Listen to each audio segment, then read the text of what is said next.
Gracias amigos, ya estamos en comunicación hasta Golden, Colorado. Discúlpenme el corte largo, es que estábamos aquí en una llamada telefónica. Ya el doctor Frisby estaba en espera. Mi querido doctor, una disculpa también, y gracias por la espera y la paciencia, y también a ustedes, pero estamos ya listos para la consulta de hoy, y lo prometido es deuda. Los efectos en la salud por el horario de verano. Ya estamos a unos días de adelantar nuestro reloj el próximo sábado en la noche para amanecer ya con el nuevo horario. Doctor, bienvenido, y como siempre muchísimas gracias por estas aportaciones tan valiosas. ¿Cómo estás? Muy bien, buenos días, ya escuchándolos desde temprano y ahorita les voy a recomendar unos libros para que la discusión sea más enriquecida. Es bueno de repente leer algunos libros, claro, respecto a los temas que estaban platicando. No, Pero desde vamos a luego. abordar el tema de hoy, que es del cambio de horario. ¿Por qué se hizo el cambio de horario? Y el cambio de horario se hizo con una motivación bursátil, es decir, se quería que los mercados coincidieran, que los horarios de trabajo coincidieran entre las zonas económicas predominantes y las otras partes del mundo. Entonces, en realidad la motivación de cambiar los horarios fue una cuestión económica, no tenía otra motivación, no era porque se aprovechara más el tiempo y porque se ahorrara energía, porque en realidad eso no se traduce, y eso ya se sabe desde hace muchos años. Lo que empezó a llamar la atención es que se veían algún tipo de enfermedades, principalmente enfermedades relacionadas con el estrés, que se incrementaban de manera muy importante, y se empezaron a medir estas enfermedades. Los estudios en los que más se midió con mayor atención, y fueron estudios mucho más organizados, con mucho más indicadores identificados para ser tomados como los sujetos de medición, se empezaron a elaborar a partir del año 2000, porque hubo muchos países, y entre ellos México.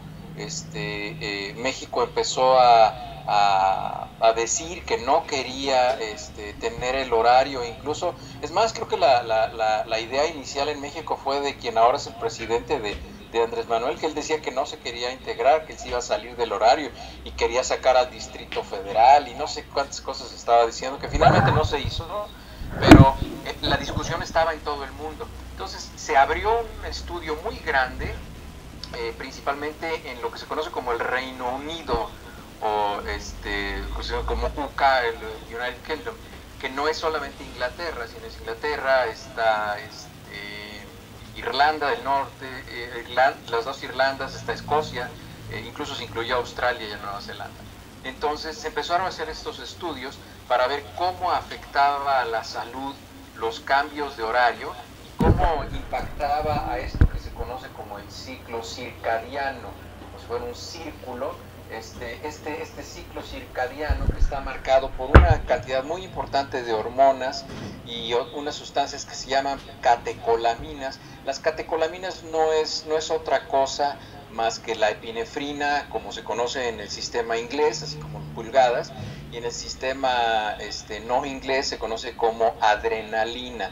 La epinefrina y la adrenalina es lo mismo, nada más cambian de nombre dependiendo de en dónde estés leyendo la literatura. Entonces la adrenalina y la noradrenalina, que es la epinefrina y la norepinefrina, sufren cambios muy importantes cuando hay estados de estrés incrementados.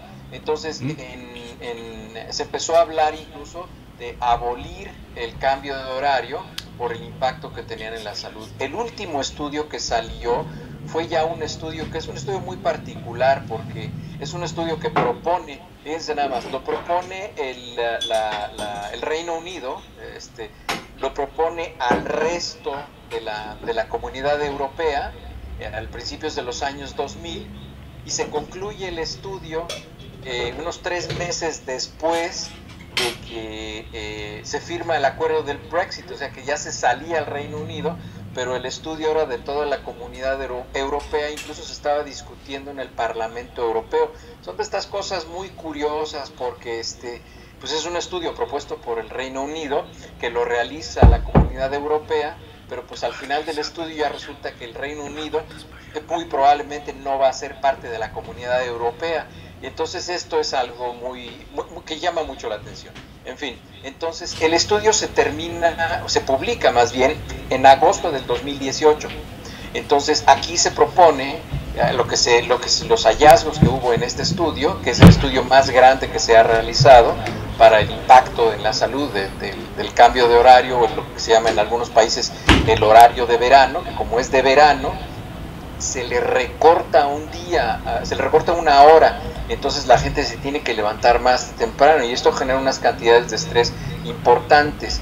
Entonces se vio que efectivamente había una disrupción del ciclo circadiano, la gente dormía menos porque además se acostaba muy estresada porque no sabía si se iba a poder despertar una hora antes, incluso la utilización de aplicaciones que contienen despertadores, se incrementa la venta de este tipo de aplicaciones en esa época, la gente utiliza más despertadores en esas épocas.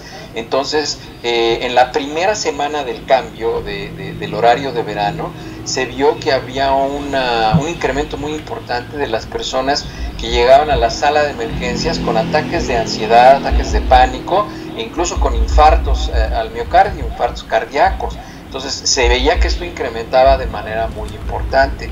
También se vio que el grupo en el que más se incrementaban estos cambios eran los hombres, las personas de sexo masculino. Las mujeres no se afectaban tanto por estos cambios de horario, probablemente pues, saben manejar mejor el estrés, o no se sabe por qué es, pero el hecho de que afectaba más a hombres es un hallazgo innegable.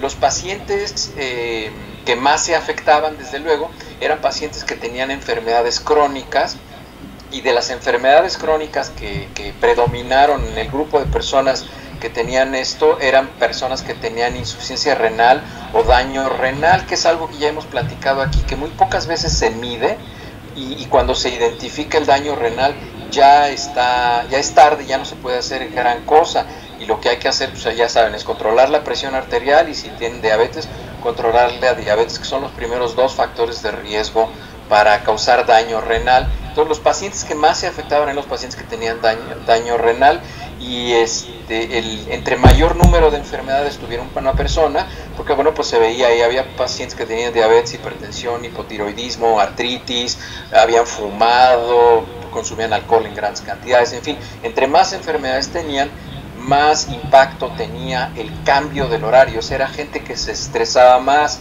Curiosamente no se observó un incremento de las enfermedades o un agravamiento de las enfermedades en pacientes con enfermedades psicológicas o psiquiátricas. O sea, los pacientes que tenían ansiedad seguían teniendo ansiedad y no se empeoraba, pero los pacientes que no tenían ansiedad empezaban a tener una ansiedad muy particular por el cambio de horario, porque esto les causaba un nivel elevado de estrés, les modificaba el ciclo del sueño, y esto les tomaba una etapa de transición. Entonces, las posibles causas de esto, lo que identificaron en el estudio de las probables causas de esto, es que, bueno, efectivamente los pacientes tenían una disminución importante de las horas de sueño, pasaron de un promedio de entre 6 a 9 horas de sueño de todo el grupo de pacientes que se estudiaron, y disminuyó de manera significativa entre 4 a 6 horas de sueño dormían ya las personas. Entonces, el no dormir, esto tiene impactos en la salud muy importantes. Había una pérdida de la sincronización entre el ciclo circadiano y la actividad académica, social o laboral. Se veía que los pacientes que estudiaban, su rendimiento escolar disminuía, los pacientes que trabajaban, su capacidad de alcanzar las metas laborales disminuía de manera muy importante también, y desde luego disminuían las actividades sociales. Es muy curioso, se observaba que durante las primeras 2 semanas en el que cambiaba el horario de verano, la gente iba menos al cine, iba menos al teatro, salía menos a comer a restaurantes porque estaba muy cansada. Entonces había un impacto muy importante incluso en la economía de los países por el cambio de horario. Y se les medía, desde luego, se les hacían pruebas de sangre, y se encontró cantidades significativamente más elevadas de estas dos sustancias que les digo, que se llaman catecolaminas, que es la adrenalina y la noradrenalina, que en el sistema inglés lo mencionan como epinefrina y norepinefrina, se incrementaba de manera muy importante. Y la epinefrina y la norepinefrina lo que hacen es que son las catecolaminas que están relacionadas con el estrés.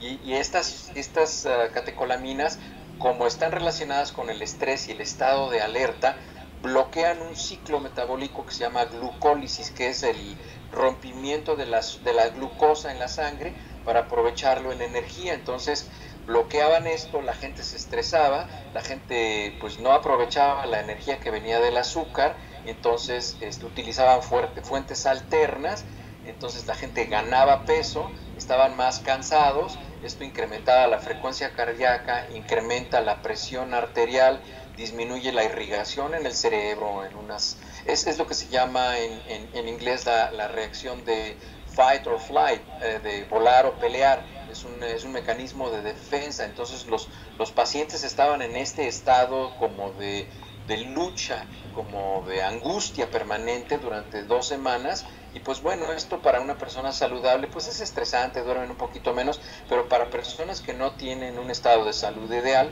pues bueno, puede ser como una prueba de estrés, y esto puede significar en las personas que puedan tener pues obviamente un infarto o algún otro problema de salud. Y por ejemplo, como se bloquea la utilización de la glucosa en sangre, los pacientes con diabetes tenían picos de elevación de la glucosa. Entonces bueno, pues eso aumenta el riesgo para que se incrementen los casos de pacientes con coma hiperosmolar o con cetoacidosis diabética, que son las complicaciones de diabetes 1 y diabetes tipo 2. Entonces, todo este tipo de complicaciones se presentan con la salud. Entonces, ahorita hay una discusión muy fuerte en Europa, porque ya se está viendo que los potenciales ahorros que se hacen en energía, que era lo que se utilizaba como excusa bastante poco inválida, como las armas de destrucción masiva de Irak, es mucho más costoso el costo en salud y en vidas que se está teniendo que el ahorro de energía. Entonces es una discusión que está muy fuerte, y yo creo que en los próximos 2 o 3 años vamos a ver más esta discusión, que se va a activar más, porque además ya con la utilización en tiempo real de las redes y de internet y de esto que estamos haciendo del Skype, que prácticamente hay un diferencial de 4 o 5 segundos entre que yo hablo aquí y ustedes me escuchan en disyuntiva. Entonces bueno, pues esto facilita mucho y va a ser innecesario estas adaptaciones temporales o transitorias de los horarios, porque sí tienen un impacto en la salud y sí causan un estrés en las personas, y más en las personas que viven con un horario muy ajustado, ¿no? Hay personas que pues decidimos vivir con un horario más holgado y disfrutar la vida, pero la mayoría de la gente tiene horarios muy apretados y tiene unos niveles de estrés muy altos, y esto no hace más que agravar su nivel de estrés constante. Muy bien, Doc, pero digamos en lo inmediato afecta entonces a las personas que tienen padecimientos crónicos, ¿no? Básicamente, y las personas en general, digamos, pues que será una cuestión de días la adaptación que pueda hacer el promedio, una persona sana, digamos, de edad promedio, sana, que se ejercita, que tiene buenos hábitos, digamos, no le llegue a impactar en mayor modo, ¿no? Una persona joven y sana como tú o como yo, Jorge, así es. En 7 o 10 días ya estamos perfectamente acostumbrados. Ya estamos ahí adecuados perfectamente. Muy bien, doctor. No, pues sí, claro que sí. Ahí cabemos, doctor. Ahí cabemos justamente. Pues sí, básicamente tener el cuidado con personas que tienen este tipo de afectaciones, que ya de suyo pues las deben de tener, ¿no? Por la misma naturaleza de sus padecimientos, pero en general, digamos, pues sí, es una discusión continuada este tema del horario de verano, si son reales y concretos los beneficios, porque se hacen muchos cálculos, se presentan muchos resultados a nivel de tema ecológico, a nivel de tema energético y financiero, que es básicamente lo que más mueve a este ajuste de los horarios, ¿no? Básicamente, entonces decimos, poner todo en la balanza y ver a final de cuentas cuáles son los beneficios, pues ya veremos qué propuesta es la que sale ganando. Ahora, pues siempre que tenemos que hacer ajustes de horarios por necesidad de nuestros trabajos y eso, pues ya se asumen a nivel individual y el cuerpo acaba adaptándose, ¿no, doctor? Es decir, si en el trabajo nos cambian, ustedes, por ejemplo, los médicos que tienen que hacer guardias nocturnas y que luego les cambian o les rolan turnos, etcétera, pues de alguna manera resienten estas afectaciones en la salud, pero también el cuerpo termina de alguna manera adaptándose a ello, ¿no? Fíjate que el trabajar dobles y hasta triples turnos, yo conozco compañeros médicos ahí en México que tienen que trabajar 3 turnos en la noche, eso nunca te recuperas. El sueño que se pierde, eso está perfectamente estudiado y entendido, que el sueño que tú no tuviste allí y no lo puedes recuperar hoy, aunque te duermas 20 horas seguidas, eso no se recupera. Tu cuerpo recibe un impacto en la salud que no se recupera. Claro. Estoy viendo una pregunta que está haciendo Rolando Blackaller. Es una pregunta, a mí esa pregunta me parece muy muy interesante. La voy a leer. Dice: ¿qué porcentaje de la población donde se cambia el horario se hizo el estudio? Se hace un muestreo, Rolando, en estadística y en bioestadística. Antes de aplicar la estadística, la parte más larga del estudio es cuando se hace el diseño del cuestionario y el diseño a la población a la que se va a impactar. Se procura que sea como un examen de sangre. Ese es el examen que se utiliza. Yo cuando he dado clases de bioestadística así se los explico, porque hay muchas personas, incluso esto sucede mucho en las encuestas políticas también, que bueno, ahí puede muestreos, haber claro, manipulación, pero se toma una muestra, así como cuando vamos al laboratorio y nos toman una muestra de sangre, y por eso es que nos piden que tomemos 2 vasos de agua, o vasos con agua, es correcto decirlo de las dos formas. Se toman 2 vasos de agua, que son 250 mililitros por cada vaso de agua. Entonces nos piden que tomemos 500 mililitros de agua por lo menos 30 minutos antes de tomarnos el examen, porque eso va a hacer que nuestra distribución de la sangre sea muy representativa de lo que hay en todo nuestro cuerpo. Es decir, para que nos reporten de laboratorio que nosotros tenemos 15.4 gramos de hemoglobina en la sangre, no necesitan sacarnos toda la sangre y ver cuánta hemoglobina hay por mililitro y luego volverlo a poner. No, se hace un muestreo. Entonces, en estadística, yo este estudio lo revisé, Rolando, desde luego no me atrevería a presentarles aquí un estudio que lo hubieran hecho de manera irresponsable o que no tuviera un nivel de recomendación. Algún día les platicaré qué es esto del nivel de recomendación y el nivel de evidencia, que creo que ya se los dije la vez pasada. Hay niveles de recomendación científica, hay que saber leer un estudio científico para que nosotros podamos saber si ese estudio es confiable y si podemos utilizarlo como referencia. Entonces este es un estudio que tomó una muestra muy representativa de diferentes grupos sociales, gente que trabajaba en oficinas, de obreros, gente incluso multicultural. Se tomaban muestras de muchísimos sitios que eran representativos, y entonces así es como se llegan a las conclusiones de este estudio. Entonces es por eso, no es tanto en estadística, Rolando, no es tan importante el número de casos. Es solo un factor, y entre más casos tienes, se habla de que tu estudio tiene más poder. Pero la representatividad de la muestra no es directamente proporcional al poder.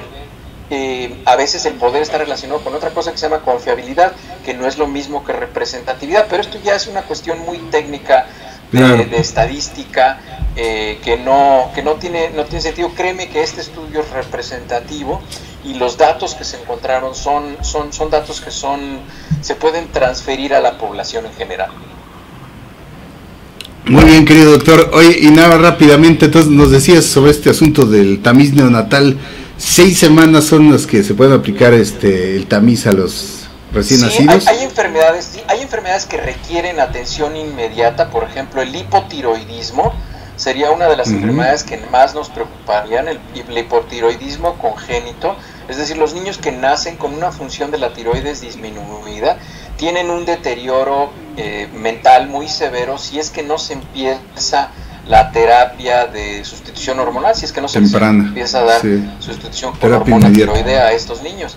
Pero hay otros datos clínicos que nos ayudarían a identificar. Y mira, Jorge, el problema es que desafortunadamente había una cuestión, estaba el Seguro Popular, que les repito, es una creación extraordinaria de doctor Julio Frenk, que incluso le costó mucho trabajo convencer a este señor que fue presidente de México, a Vicente Fox, para que lo implementara, porque no quería, y acabó siendo pues, prácticamente el único programa de gobierno que le funcionó a Vicente Fox, y es una maravilla el Seguro Popular en el papel. En el hospital en el que yo tuve la oportunidad de dirigir en León, Guanajuato, nosotros éramos los mayores afiliadores al Seguro Popular en el estado de Guanajuato, y era una maravilla porque pudimos acercar los servicios de salud a la gente, pero he seguido revisando y desafortunadamente el 60 y tantos % del dinero que estaba destinado a atención a los pacientes ya se perdía. Entonces es un problema muy serio la corrupción. Y sí, ahorita hay una revolución en México, hay muchísimas cosas que están detenidas, hay mucha gente muy enojada. Ojalá, créanme que ojalá, digo, mi deseo es que las cosas se enderecen. No depende de una persona, ya lo pasaban ustedes ahí, la gente robando y estafando y la gente que asalta. Depende de todos, incluso los que estamos lejos, que bueno, les adelanto, la próxima semana estaré por allá por México, porque bueno, como les he platicado, yo tengo ciertos acercamientos, porque yo no estoy tan lejos de México como parece, pero ojalá desde donde nos toque podamos hacer mejor a nuestro país y pues bueno, haremos los esfuerzos, y yo confío en que en un mes ya esté implementado el tamiz neonatal, y muchas veces lo que se hace es que se hacen servicios de subrogación, se toma la muestra, se manda a un laboratorio externo, y el laboratorio externo no va a entregar los resultados hasta que no les paguen. Entonces es muy probable que se haga el análisis, se haga el estudio del laboratorio, pero el resultado no se entrega, a menos que el resultado sea positivo, ¿no? Y sea algo urgente, pero eso es lo que se hace a veces, es como funciona en salud pública.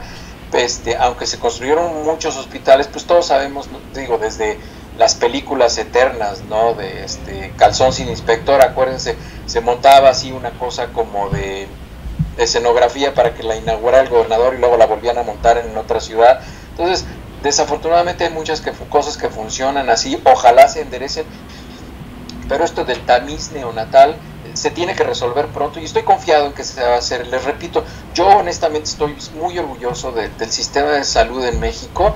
Hay desde luego cosas que no están bien, pero yo creo que en general el espíritu de la gente que conforma la Secretaría de Salud es gente que tiene una vocación de servicio muy buena, y pues bueno, habrá que identificar quién no la tiene e invitarlos a participar desde otros frentes, ¿no? Pero yo ojalá que sí prevalezca, mi doc. Bueno, pues ya te estaremos dando la bienvenida por acá, mi querido doctor. Muchísimas gracias. Si quieren que platiquemos por ello. Sí, de una vez. Les quería recomendar libros hoy para que este libro es un libro extraordinario. Es de este señor Eduardo Galeano, Las venas abiertas de América Latina. Aquí van a encontrar muchas cosas que están muy contemporáneas, aunque son libros de los años 70, 80, pero es un libro de mucha actualidad, Las venas abiertas de América Latina, y les recomiendo que está en inglés, que también habla acerca de la corrupción, y esta es la corrupción a nivel mundial. Se llama Ladrones de Estado, está en inglés, no sé si haya la traducción, pero esto se llama Ladrones de Estado, y cómo la corrupción amenaza la seguridad global y todo el mundo, ¿no? Entonces, ya está muy rayado, muy subrayado, muy marcado por mí, porque a mí me gusta mucho leer respecto a políticas de salud. Entonces, porque yo creo que el servicio de salud es una obligación de los gobiernos. Entonces, claro, yo creo que se tiene que trabajar en ese sentido. Entonces, les recomiendo esos dos libros, Thief of State y el libro de Eduardo Galeano, Las venas abiertas de América Latina. Son dos libros extraordinarios, e incluso los pueden revisar y van a ver que tienen muchísima actualidad, porque los seres humanos tenemos las mismas debilidades desde que fuimos concebidos para habitar este planeta, y entonces nos seguimos tropezando con lo mismo, ¿no? Entonces, ojalá podamos vernos de manera más horizontal, todos somos iguales, y si estamos unidos vamos a ser más fuertes, que eso es algo que cuesta trabajo, que es algo en lo que yo, principalmente es en lo que trabajo aquí en Estados Unidos, en unir a la comunidad mexicana, porque si los mexicanos aquí en Estados Unidos nos unimos, nosotros vamos a decidir quién es el presidente y muchas otras cosas más. Eso, mi doc, pues muchas gracias como siempre por estas aportaciones que, como le digo, siempre van más allá de la salud, pero que nos dejan muchas cosas muy positivas. Gracias como siempre, doctor, y pues ya te estaremos recibiendo por aquí la próxima semana, muy claro, contentos de hacerlo como siempre, y los temas que... me dice Rolando que se me ofendió, disculpa. No, Rolando, a mí me encanta la discusión, a mí me encanta platicar, es más, ahí nos organizamos, digo, el viernes ya tengo una comida programada, pero si gustan, Jorge, nos vamos a comer el sábado o el día que ustedes gusten, para que se junte un grupo de gente disyuntiva que esté cerca de México, que vaya a la Ciudad de México, nos vamos a comer a un buen lugar y nos echamos una buena platicada. Ah, pues ahí está, queridos amigos, la convocatoria, y aquí hacemos la lista. Gracias, mi doc, como siempre. Sí. Como siempre, ya tendremos la consulta, esta vez a domicilio, ¿qué tal? Para la próxima semana. Gracias, amigos, vamos a hacer un corte y continuamos aquí en Disyuntiva, todavía tenemos más cosas. Gracias, mi doc, un abrazo. Que estén